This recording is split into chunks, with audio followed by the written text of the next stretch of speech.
Dave Clawson is building a program at Wake Forest and coming off some momentum in 2016, trying to carry that into this fall. We bring in Robert Reinhardt from Blogger So Dear to help us talk some Wake Forest football. Of course, join us for these audio conversations on Podbean, Stitcher, and iTunes, and the video. Subscribe to our channel at Mark Rogers TV. Robert, how you doing tonight? I'm doing great. How are you doing tonight, Mark?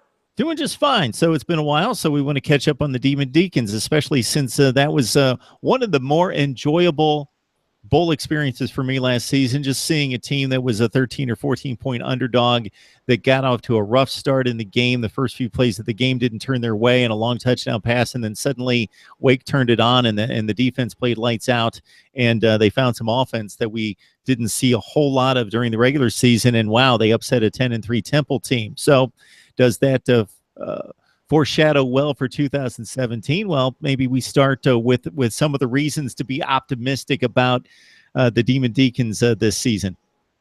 Sure. In terms of reasons to be optimistic, a lot of production coming back on the offensive end. I think about 97% of yards are coming back. So a lot of reason for optimism there. Now, granted, we only scored 20 points per game last year, though we did have a good offensive output against Temple, as you mentioned. But I think the offensive line should be better. If you look at from the center all the way to the left tackle, those are going to be three redshirt juniors who have all started for the past two seasons, so experience there. And then some decent depth at the quarterback position. John Wolford and Kendall Hinton both playing well in fall camp and will be experienced there. I think the running back situation should be better with Cade Carney, Matt Colburn, and also potentially a freshman in Arkeem Byrd, who was a good recruit for us several years ago. And then at the wide receiver position, I think redshirt freshman Greg Dortch has been very good during fall camp in the scrimmages. I think he's a guy who can be very productive out of the slot, but he can also get it on some end arounds and things like that. So I think he could be a good all-around player as well as a good special teams player for us. And Cam Serenay is going to be healthy again at tight end, so he can get back to being one of the better tight ends in the ACC this year and become more of a receiving threat. And then on the defensive side, yes, we do lose Markel Lee to the Oakland Raiders, a very productive linebacker for us, but we should have a very good defensive line. Duke Ejiofor's back. He could be a late first, early second round pick this year. Jesse Bates, a freshman All-American last year, is back. So some talent coming back on both sides of the ball. So there's definitely a lot of reason to believe the team will be better. It's just a matter of the schedule. Yeah, well, it's somewhat rare to have two experienced quarterbacks coming back. And these are names, when you run through, especially the running backs and the quarterback positions, names that we've been talking about and you've been keeping us updated on for a number of times when you talk Coburn and Carney at running back and the two-headed quarterback situation, where Kendall Hinton is the more dynamic player. Wolford got his lumps early on in his career and has persevered. Two very different type of quarterbacks. Kendall Hinton named the starter at one point.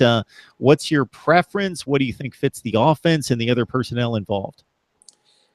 I personally prefer Kendall Hinton. I will acknowledge that he's not a better true passer than Wolford is, especially in some of the short to intermediate routes, though he does have a stronger arm, and I think he has a better deep ball. Where I think Kendall Hinton really helps us is if some of the receivers can't get open and beat man coverage. I think he's a guy who, if a play breaks down, he can get you plays with his yards. I also tend to believe that in terms of a zone read, Wolford can run that, and he's faster than people give him credit for, but Hinton's better at making people miss. And I also think with either option, with him keeping it or giving it to the running back, I think since he's always a threat, it opens up the lanes for the running backs a little bit more. So I'm a believer in Hinton, though Wolford has been very, very good, as I said, in the scrimmages. I believe he's 24-30 for about 330 yards and 5 touchdowns. So I don't know exactly how that translates to Saturdays, but it's encouraging to see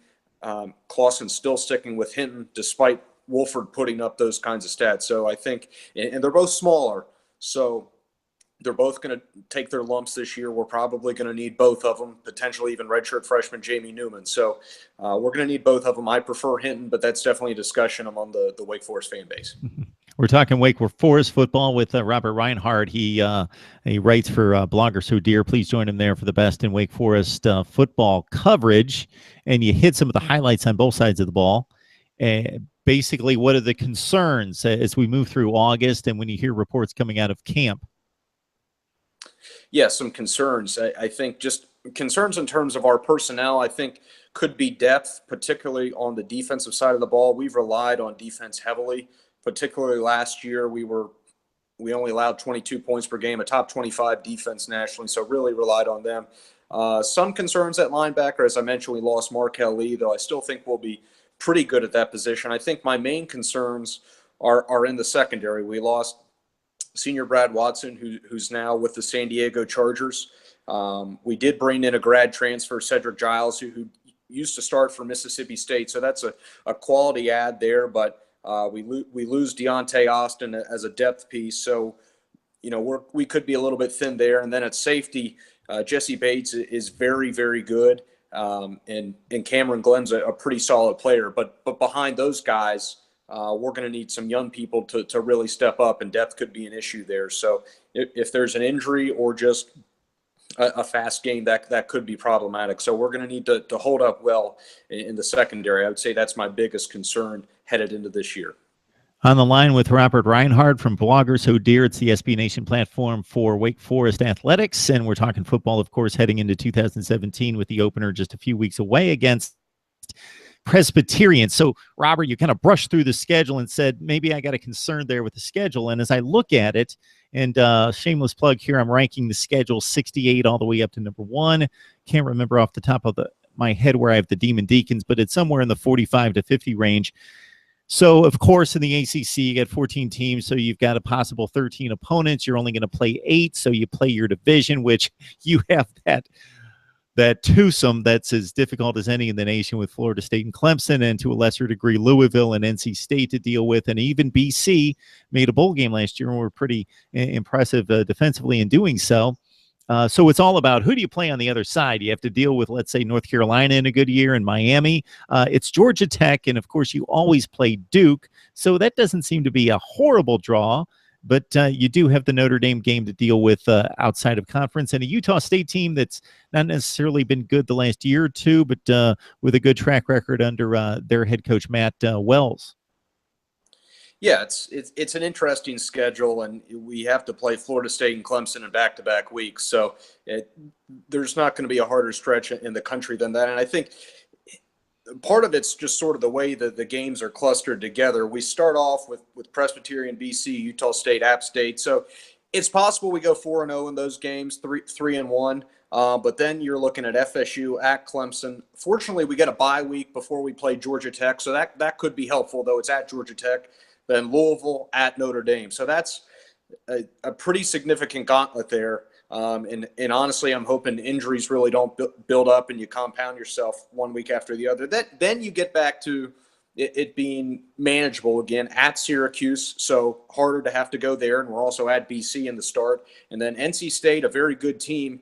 I know, they only went 7-6 or something like that last year, but a lot of the metrics have them as roughly a top 25, 30 team. So they're definitely talented. I think NC State has really separated there's Florida State and Clemson, then I think Louisville on its own tier, and then I think NC State is on their own tier as well in terms of the Atlantic, and then we close with Duke. So, it's not an easy schedule. It's manageable, but I think it's a lot harder than last year. We replaced a home game with Army with a trip to App State, who played very well at Tennessee last year, and we replace at Indiana with at Notre Dame. So flip BC and Syracuse, have them both on the road. So it's going to be tough. It's manageable, but we're going to have to get off to a very good start. So Wake Forest is going to App State to take on Appalachian State on the road at the end of September. That is no pushover game. So that's a sneaky, difficult trip to make right there. It is, and I think if you look at some of the metrics and early betting lines, I think they're going to be about maybe a 1-point favorite or so. And they're a similar team to Wake in that they're a very good defensive team and they run the ball. So it's sort of going to be a clash of styles. But I think that game's already sold out pretty much. Wake isn't typically a huge draw for, when we're an away opponent, but with us both being in state only about an hour and a half apart, and honestly, a lot of App fans are also Wake fans. So a lot of overlap there. Should be a great atmosphere. Yeah, you always look at these schedules and try to add them up and figure out, okay, well, we need to do this and during this stretch, and it's you got that collection of teams that are very comparable to you, Duke, Syracuse, BC, and even out of conference when you mention App State, and you're thinking, okay, well, how do we do against that collection, and then do we steal one against an NC State or a Georgia Tech? If we don't, we definitely need to hold serve against Syracuse and BC in our own division. And, it's going to be another tightrope to get to postseason play. It looks like, man, we probably should be at 5-4 after the Notre Dame game to give ourselves a chance to hopefully go 2-1 the last 3 weeks to get to 6-6. Yeah, I agree. I would love to be 5-4 in that stretch. If we're 4-5, it's manageable. I think we can definitely, we can win at Syracuse. We were fortunate last year. We played that up-tempo offense in a hurricane. So I won't act like we didn't benefit a little bit from that. But yeah, NC State, even though we get them at home, I think we'll be, 3-4 point underdogs in that one. And then Duke, I feel good about that game, though. They're definitely a solid team. So I think we could win 2 of those 3. But I think we're really going to need to be at least 4-5 headed in that stretch. If we're 5-4, I feel very good about our bowl chances headed into those final 3 games. All right, Wake Forest, lightly regarded in 2016, made it to postseason play and then made it pay off with a big win over Temple. And we, of course, always enjoy the conversation with Robert Reinhardt from Blogger So Dear. Join him there on the SB Nation platform for the Demon Deacons. Robert, we appreciate the time. Thank you, Mark. Always enjoy it.